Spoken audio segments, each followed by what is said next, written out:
हरियाणा विधानसभा चुनाव 2024 से पहले बीजेपी, कांग्रेस और आम आदमी पार्टी की तरफ से जीत हार को लेकर तमाम दावे किए जा रहे हैं। इसी बीच भारतीय जनता पार्टी के नेता और पूर्व केंद्रीय मंत्री स्मृति ईरानी ने हरियाणा चुनाव पर कई बड़ी बातें कह दी हैं। एक निजी चैनल को दिए इंटरव्यू में जब उनसे पूछा गया कि क्या किसान आंदोलन और पहलवानों के मुद्दे से बीजेपी को नुकसान होगा, तो जवाब आया कि भारत सरकार ने निष्पक्षता से मामले की जांच कराई,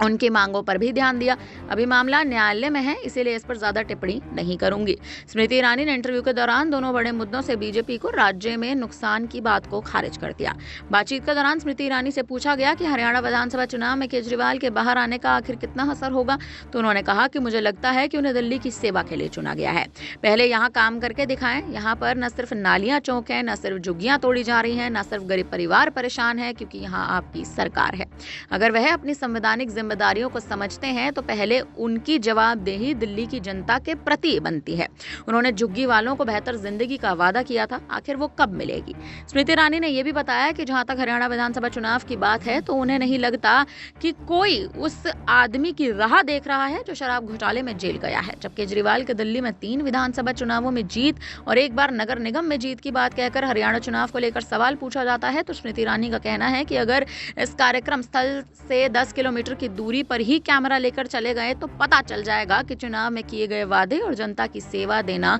कितना फर्क होता है, और कहीं ना कहीं कितना बड़ा फर्क है, क्योंकि दिल्ली में अब स्थिति जो है वो बदल चुकी है।